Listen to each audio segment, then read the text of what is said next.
So today I'm going to be going through my current bench press plan for the rest of the year. So my bench press plan for the rest of the year is increasing my bench press from 160 kilograms to 170.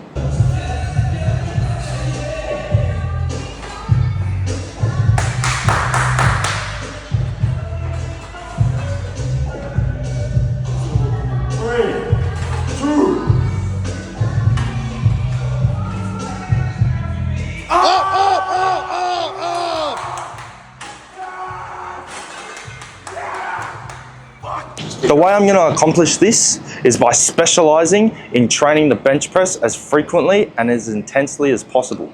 So this is going to be a specialization phase, which essentially means I'm going to lower the volume and intensity of other exercises and muscle groups, allowing for more time to be placed towards the bench press in training the skill and also building the muscle in the chest, shoulders, triceps, and the back.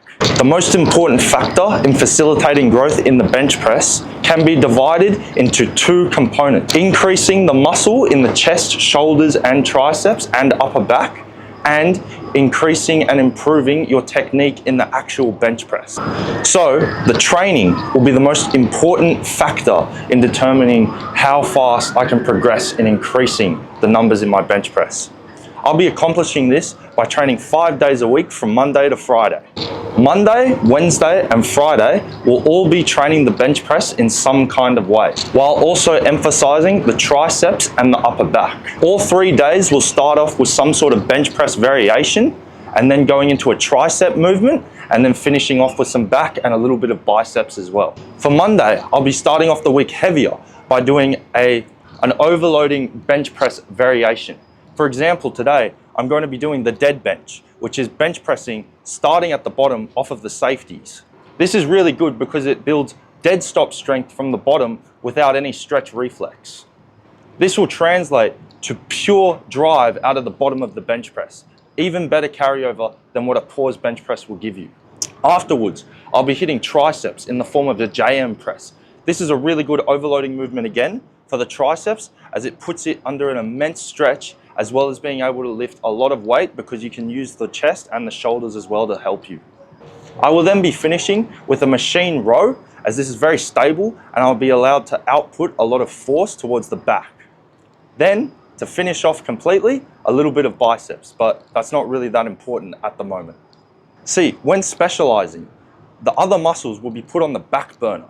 This allows me to put more volume and more intensity towards the muscles that count.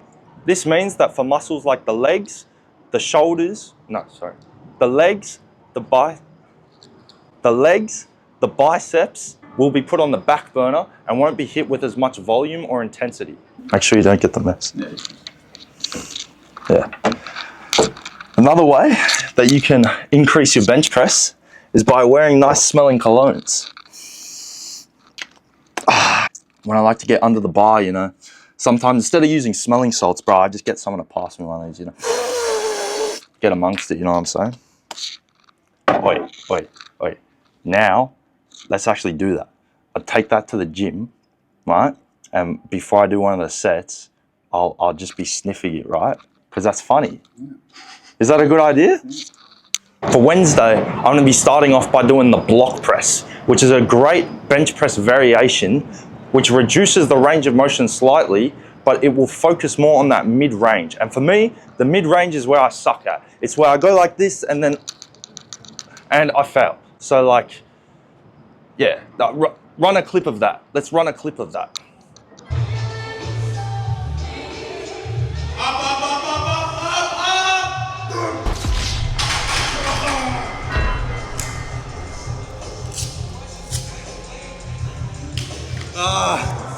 Wednesday, I'll be focusing more in the 5 to 10 rep range on the bench press, a little bit more of that hypertrophy rep range, as people will say, which will give me some good volume for the chesticles.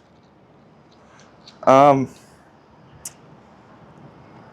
then be following that by doing some tricep extensions on the machine. Then doing some lat pull downs, you know, getting nice and wide, and then finishing off again with a little bit of biceps, but that's not that important. Friday. Now Friday is a little bit different because I'm going to be starting off with the overhead barbell press.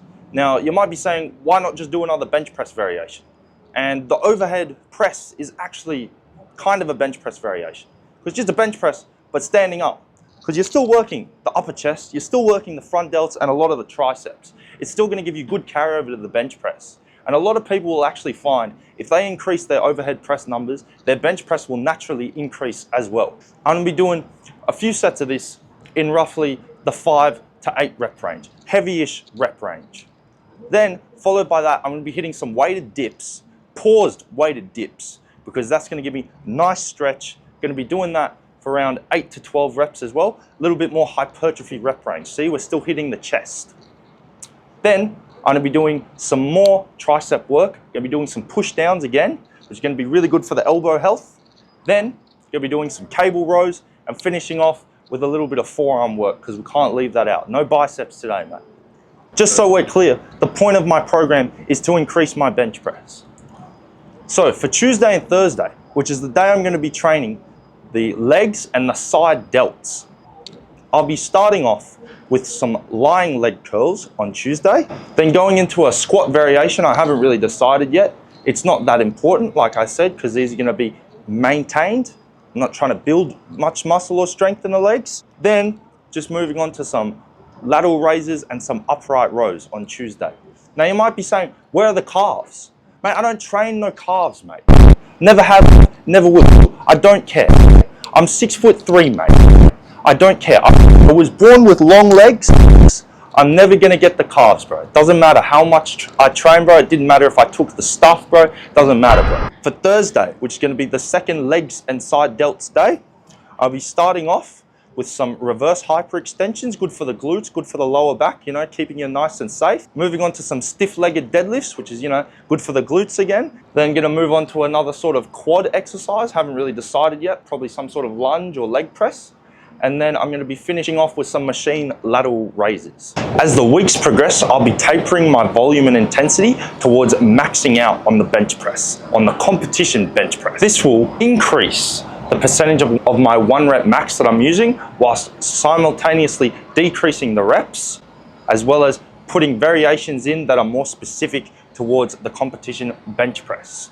Handling these heavier loads over time allows the central nervous system adequate time to get better at handling heavier loads. This is because your body needs time to get used to handling the heavier loads in your hands. It's not just your strength out of your actual muscles, but it's a mental and a nervous system component as well.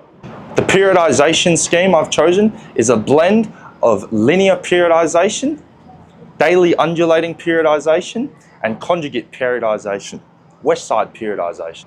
I found that with me personally, blending all 3 of these together gives me the best results, as I have time to learn the movement, perfect the movement, increase my strength in a multitude of exercises, whilst also staying injury-free and focusing on all weak points of the lift. For my diet, I'll be trying to maintain. I won't be eating too much in the beginning, but as we progress through this journey, I may decide to hop on a little bit of a bulk. Because as we know, the bench press is one of the only exercises which has a huge correlation to how much fat and to how much weight you have on your body. That's why the best bench presses are pretty heavy guys. I will not be tracking calories through MyFitnessPal or anything, but I will be tracking my weight occasionally. I won't need to track any calories because I have a pretty good intuition of what I need to eat. I'm currently a bit lighter, about 10 kilos than when I hit 160 kilos on the bench press last year. So if I maintain this weight that I'm at currently, it might not be a huge increase in my bench press, but that's all right because I'm not on the sauce, sadly, which means, you know, it's not magic, is it? Thank you guys for watching. I hope you follow in my journey of increasing my bench press. I also hope you get some colognes up you so you don't smell like a dirty person, mate. If you like this video, please subscribe, please like, please share. If you didn't like this video, please say that you hate me. I don't really care. All publicity is good publicity.